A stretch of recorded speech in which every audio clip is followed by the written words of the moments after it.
I never thought my own son would stand in the kitchen his father and I built together and tell me, quietly, like he was doing me a favor, that it might be time for me to think about my options.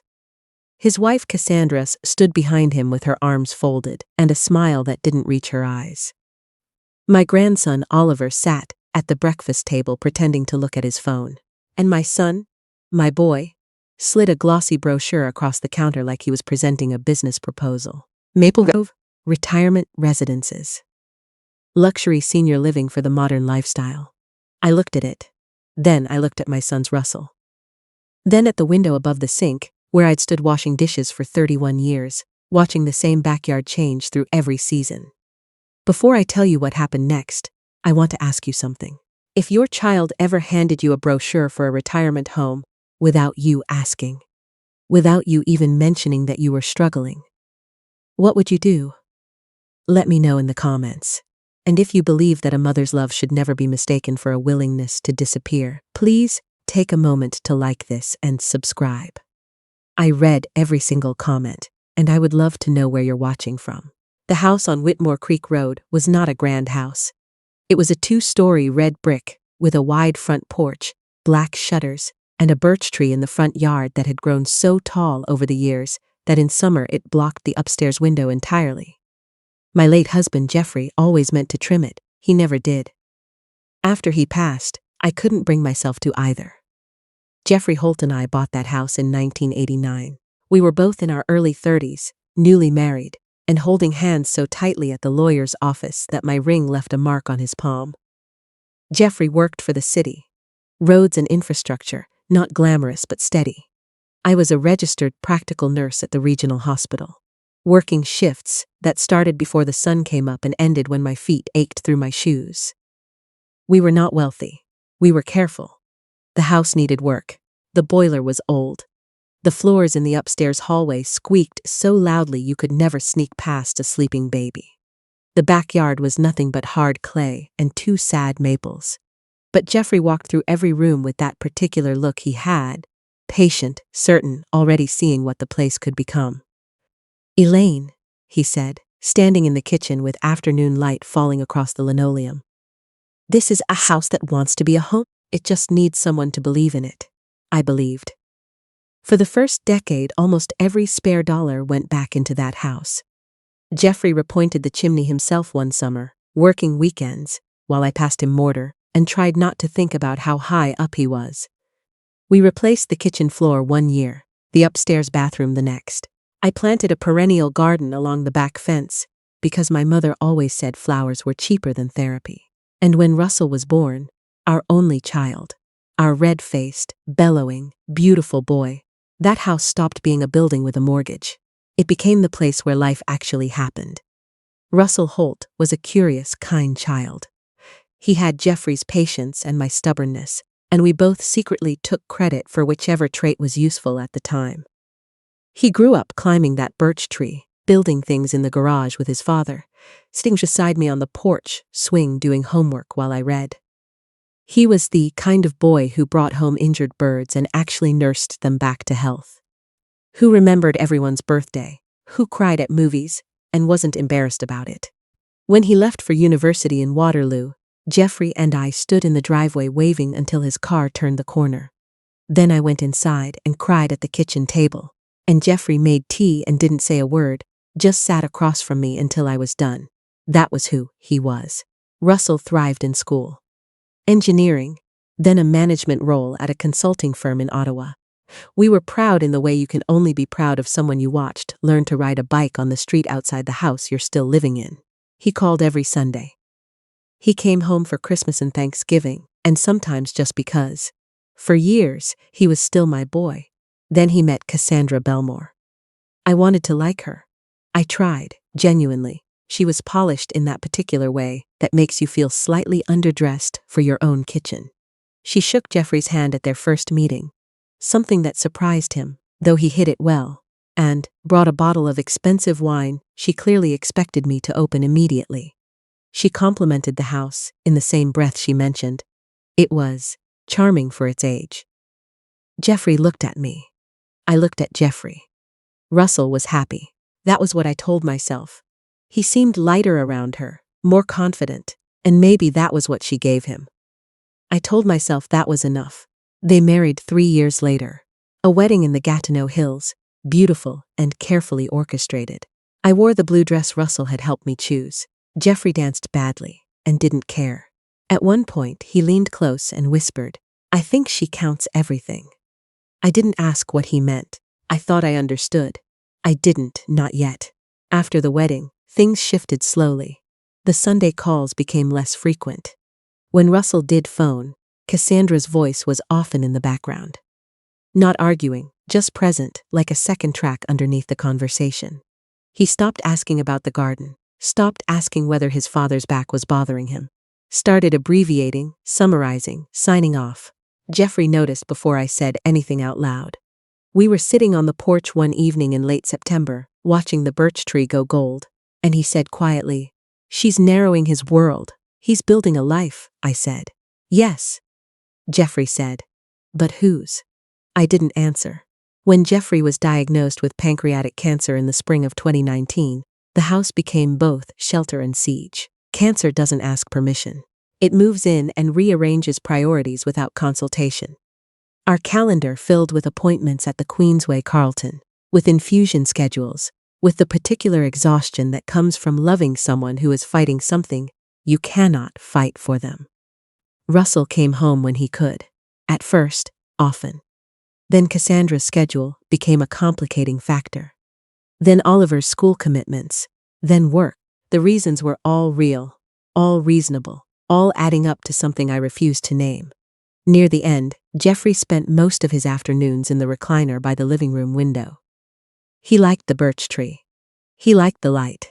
One afternoon, with autumn pressing color against the glass, he reached for my hand. "Elaine," he said. His voice was thin, but his grip was steady. "I need you to hear something. I'm listening. Don't let anyone make decisions about your life without asking you first." He paused. "Not Russell. Not Cassandra. Not anyone who frames control as concern." The words startled me. "Geoffrey, why are you saying this?" He looked toward the mantel, where Russell's university graduation photo sat beside our wedding picture. "Because grief is the oldest trick in the book," he said quietly. "And kind people are the easiest targets. Russell wouldn't. Russell is a good man." His fingers tightened. "But good men sometimes choose comfort over courage.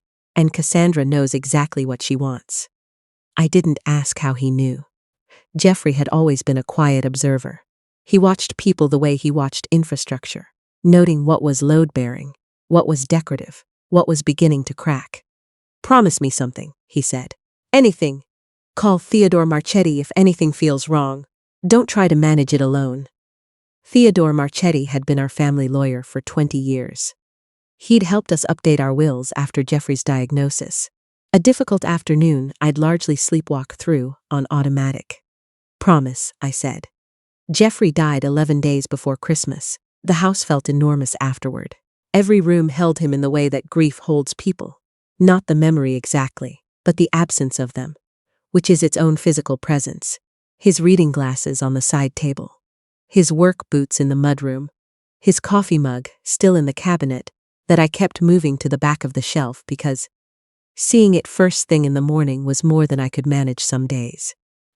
Russell and Cassandra came for the funeral, and for the week after. Russell held me while I cried, and for a moment he was 11 years old again, and I was the strong one, and then somehow it reversed and we were both just two people standing in a kitchen that felt too quiet. Cassandra organized the thank you cards for the flowers. She was efficient about it. I told myself efficiency was a form of kindness. They returned to Ottawa. The calls resumed, but something had changed in the texture of them. Russell asked fewer questions about me. Cassandra occasionally got on the phone at the end, bright and purposeful, asking about the house. Whether the heating bills were manageable. Whether the driveway needed work. Whether I'd thought about simplifying. I answered honestly. The bills were fine. The driveway was fine.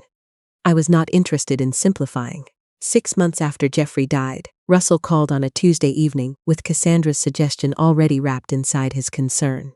"Mom," he said, "Cassandra and I have been talking. We don't love the idea of you rattling around in that house alone. I don't rattle, I said. He laughed, a real laugh for a moment. Then, you know what I mean. Oliver misses you. We all do. We were thinking, what if we came back for a while? Just to help you settle. Settle. As if I were a jar of preserves that had been shaken and needed time to separate. Come for a visit, I said. Any time. We were thinking something more long-term, he said. Just until you find your footing. I should have heard Geoffrey then. I should have recognized the shape of that offer. But I was a mother before I was a cautious woman. And when your child says he misses you, the door opens before your head has checked who's on the other side. So I said yes. They arrived on a Saturday in April with 2 vehicles, a rented cargo van, and Oliver, who was 14, and had his father's height and his grandfather's quiet eyes. He jumped out of the van before it stopped moving, and crossed the front yard in long, loping strides. Gran Elaine. He hugged me hard enough to shift my footing. I hugged him back and thought about how much of Geoffrey I could see in the line of his jaw. Russell got out next. He looked good, tired in a managed way, the way people look when they're holding a lot together. He hugged me too, and it was a real hug, the kind that still felt like my son. Cassandra stepped out last, in a camel coat and dark jeans, wearing sunglasses that probably cost more than my monthly utility bill. She kissed my cheek and said, Elaine, you look wonderful. The house is so cheerful in spring, isn't it? Not a question. An assessment. I noticed she didn't say home. The first few days were genuinely lovely. Oliver helped me bring boxes of old books down from the spare room, and got absorbed reading Geoffrey's collection of Canadian history books, which made me love him more than I thought possible. Russell fixed the stuck latch on the back gate, without being asked. Cassandra cooked dinner the second night. Something with quinoa and roasted vegetables that was excellent, and she sat across from me while I ate it and said, You've been doing everything alone for too long, Elaine. Let us help. I nearly believed her. Then the small things began. Cassandra moved the electric kettle from the counter to inside the appliance cupboard. More counter space, she said. Then the dish rack was replaced with a new bamboo one she'd ordered online, because the old one collected bacteria. Then, Geoffrey's favorite mug, the one for the canoe trip we'd taken in Algonquin Park, the one with the chip near the handle that I'd always meant to throw out and never could, disappeared from the cabinet. I didn't realize it was special, Cassandra said when I mentioned it. Her tone was not unkind. It was something worse. Patient. Then came the afternoon I returned from the pharmacy to find her measuring the living room wall. What are you doing? I asked. She turned with a bright, prepared smile. We were thinking a floating shelf unit would open up the space. The old bookcase takes up so much room. Geoffrey built that bookcase, I said. She looked at it. I know. It's sweet. But it leans a bit and it blocks the window. I looked at the bookcase. Solid oak, 40 years of family books and photographs. I like it where it is, I said. The smile stayed exactly the same. Of course, just thinking out loud. That evening, I heard Russell and Cassandra talking quietly in the kitchen. I wasn't trying to listen. I just hadn't come downstairs far enough to announce myself. What I heard was Cassandra's voice, crisp and certain. She's sentimental about every piece of furniture in this house. We need to move at a pace she can accept. A pace she can accept. I went back upstairs. I stood in the hallway for a long moment. Then I went into the bedroom Geoffrey and I had shared for 31 years and sat on the edge of the bed in the dark. Move at a pace she can accept.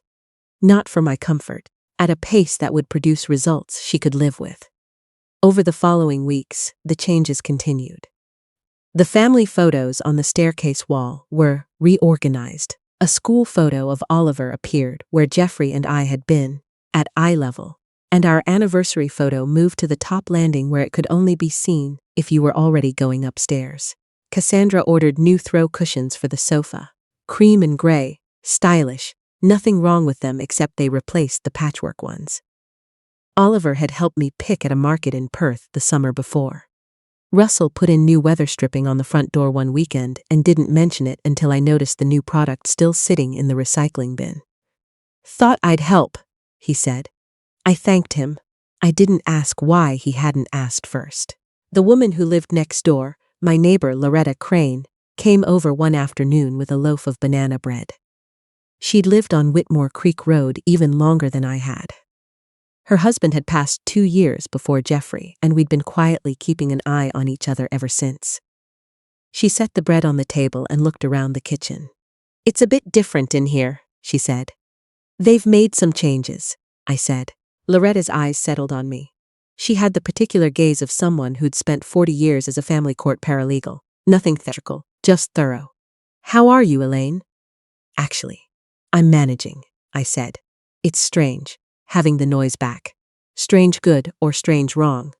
I looked down at my tea. "I don't know yet." Loretta was quiet for a moment. Then, Russell came over to introduce himself last week. Pleasant enough. Cassandra asked me what I thought the property taxes were like on our street. Something cool moved through my chest. "Did she?" First thing she said, after hello. Loretta glanced toward the window. I wasn't sure what to make of it. "Now I think I am." I didn't respond. Loretta didn't push, but before she left, she touched my arm at the door and said, "I've seen this particular pattern before in my line of work. Keep your eyes open, love." I told myself she was reading too much into a real estate question. I told myself that for several more weeks. Then one evening after dinner, Russell said he wanted to show me something. The three of us, Russell, Cassandra, me, sat in the living room. Oliver had gone upstairs. Russell had a folder on the coffee table. "We've been thinking about the future," he said.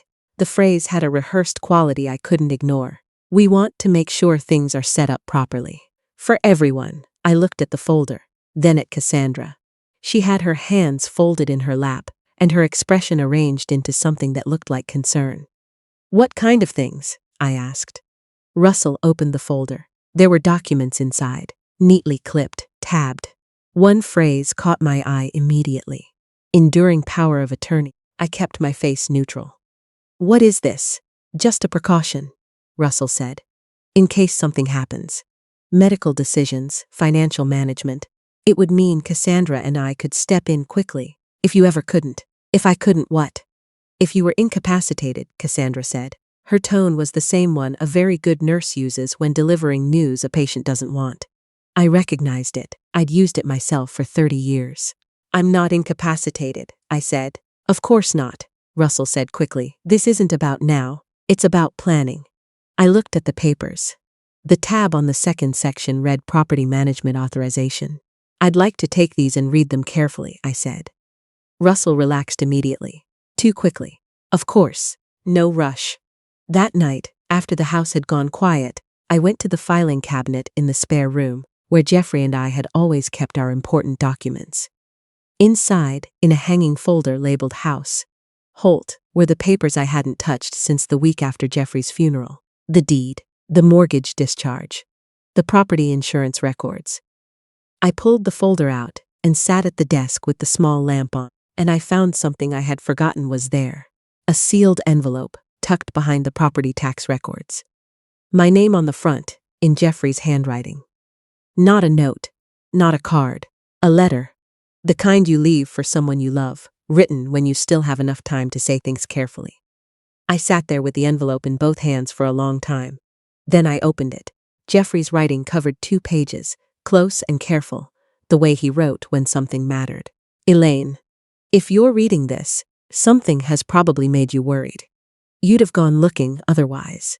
You never were one for looking back when there was nothing to look for." I had to stop reading. I pressed my hand over my mouth. Then I kept going. "What I want you to know is this. I spoke to Theodore. After the diagnosis, when you were managing everything else, I asked him to help me make sure you would be protected. Not from strangers, from pressure. The house is yours in ways that cannot be changed without your full understanding and your own free will. No power of attorney can override what we put in place. No one can transfer, refinance, or make decisions about the property without you walking through those steps with a lawyer of your own choosing, independently. I should have told you. I didn't want to plant a seed of fear when you were already carrying so much. But I want you to know now, you are not unprotected. You are not alone. And whatever someone is asking you to sign, you don't have to.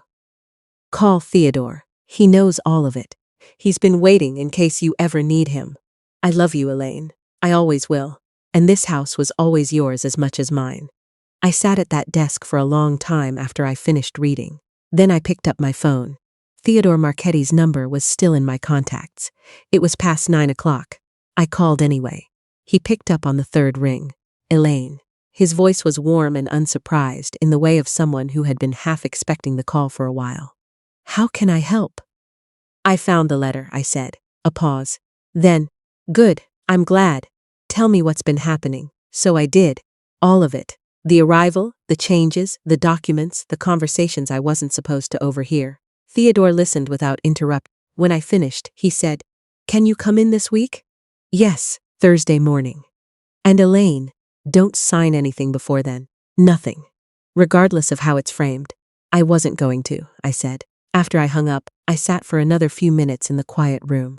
Geoffrey's letter was still in my hand. Then I put it back in the envelope, tucked it under the loose board at the back of the filing cabinet drawer. The one Geoffrey had installed as a joke years ago, and which I'd forgotten completely until that moment, and went to bed. I didn't sleep much. But for the first time in weeks, I wasn't afraid. I met with Theodore on Thursday morning without telling Russell where I was going. I said I had a doctor's appointment. He offered to drive me. I said it was unnecessary. Cassandra looked up from her laptop with an expression I recognized as cataloging the information. Theodore's office was on the third floor of a building downtown that still had oak paneling and a receptionist who offered real coffee. He'd aged since Geoffrey's funeral. Everyone had, but his presence was the same. Steady. Careful. The kind of lawyer who still took handwritten notes. He closed the office door and said, "Tell me everything again from the beginning." More slowly this time. So I did. When I finished, he was quiet for a moment. Then he opened Geoffrey's file. "About 8 months before he died," Theodore said, "Geoffrey asked me to add several protective instruments to the estate structure." "What kind?" "The property on Whitmore Creek Road is held in a structure that requires any transfer, refinance, or encumbrance to go through an independent legal review. Any power of attorney Russell or anyone else might obtain cannot override it. It would require you to appear in person, with your own independent legal representation, and to make declarations under oath that you are acting of your own free will and full understanding." I stared at him. "Geoffrey did all that." "Geoffrey was methodical," Theodore said simply. "He never told me. He said he didn't want you worrying during his treatment.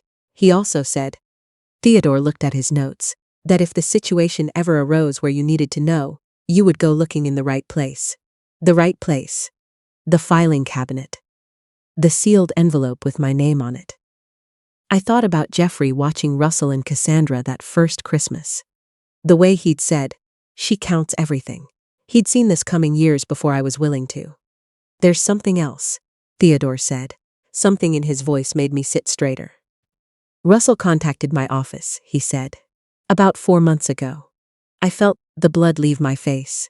Before they moved in, shortly before, yes." Theodore kept his voice even. He asked about the procedures for obtaining power of attorney over a parent's financial affairs, and separately, about the process for adding a family member to a property deed. I looked at my hands in my lap. He was told that our office represented you and Geoffrey's estate, and that we could not advise him in matters potentially adverse to your interests. Theodore paused. "He did not mention calling us to you."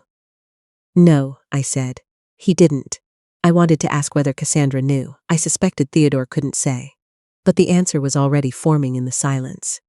Russell had not done this alone. He was a good man who sometimes chose comfort over courage, and Cassandra was the one who counted everything. "What should I do?" I asked. "Observe," Theodore said. "Document. Don't confront prematurely. Let them show you the shape of what they want."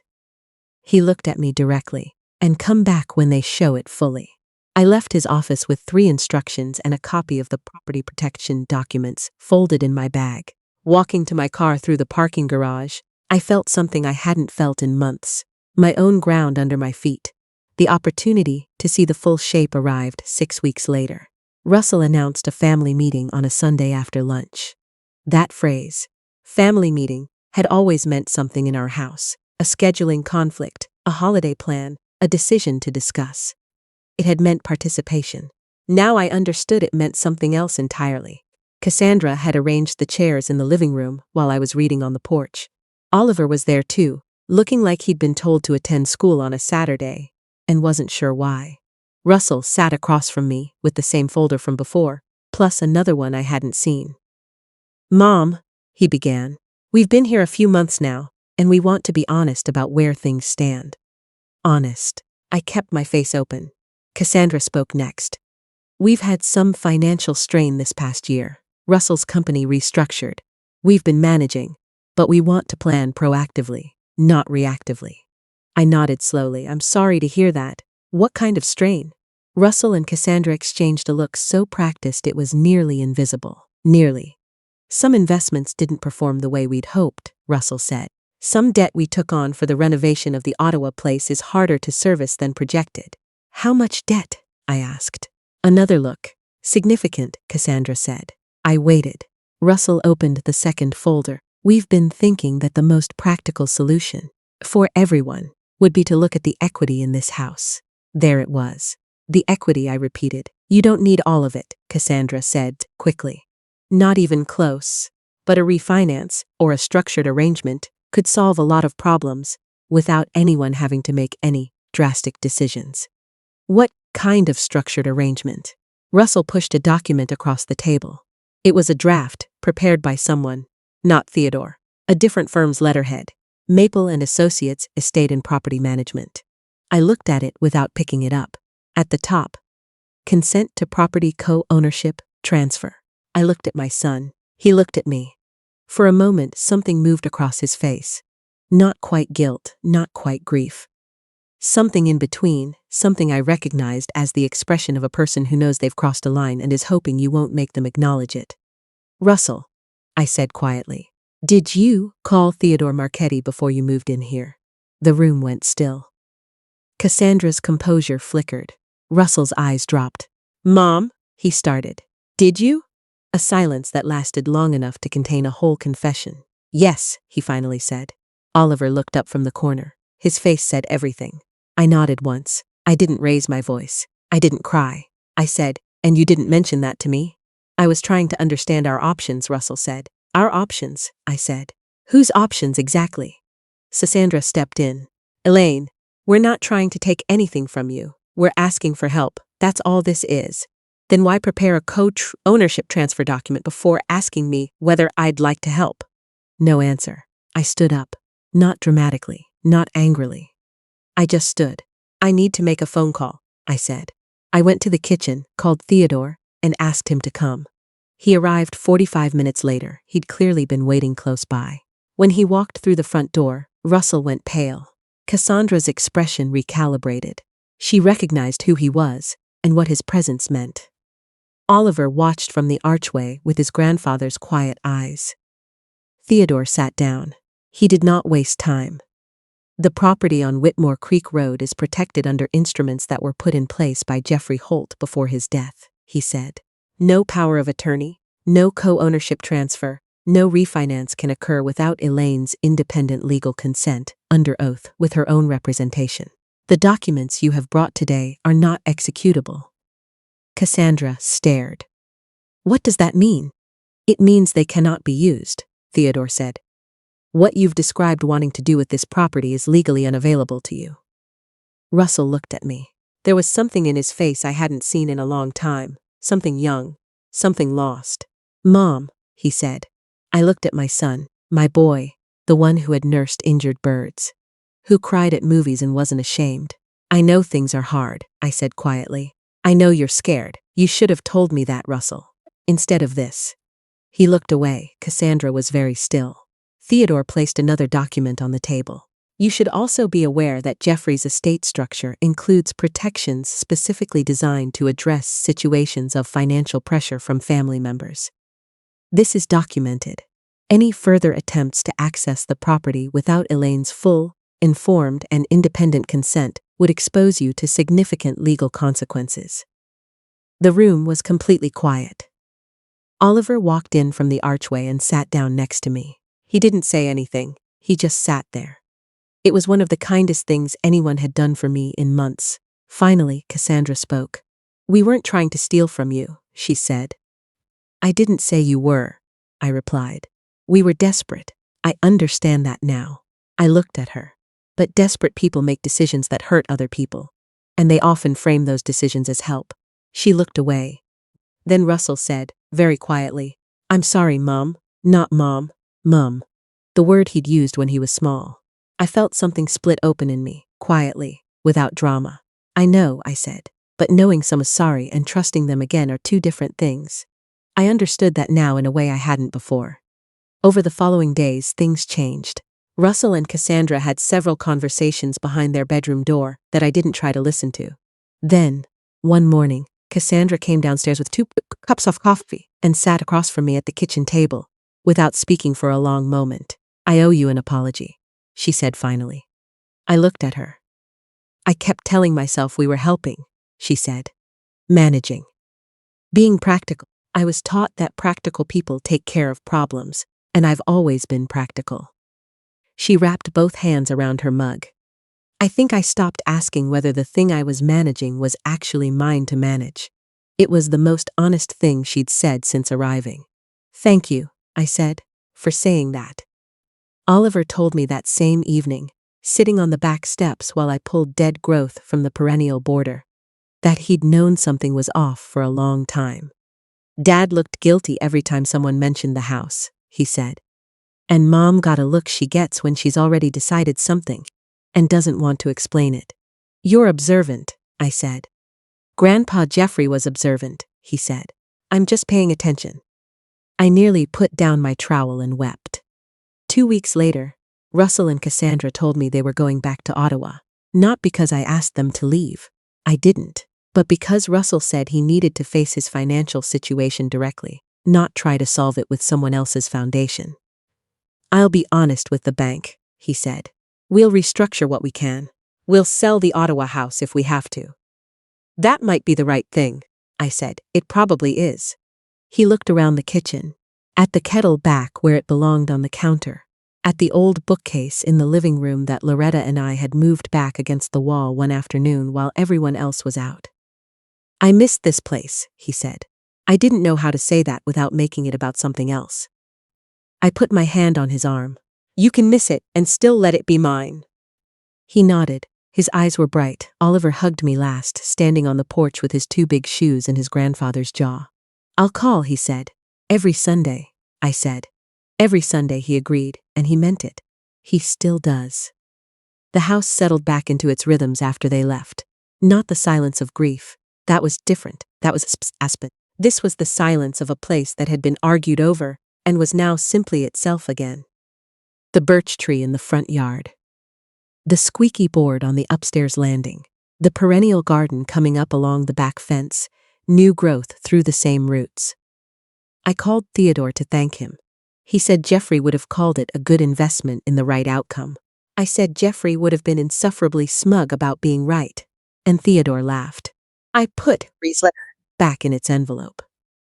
Then I put the envelope in the filing cabinet, under the deed, where it would wait for as long as it needed to wait and never again need to be found in a moment of fear. Some months later, Russell called on a Sunday evening the way he used to. Oliver had apparently instituted this as a family policy, which made me believe, not for the first time, that the best thing we do as parents is produce people who are better than we are.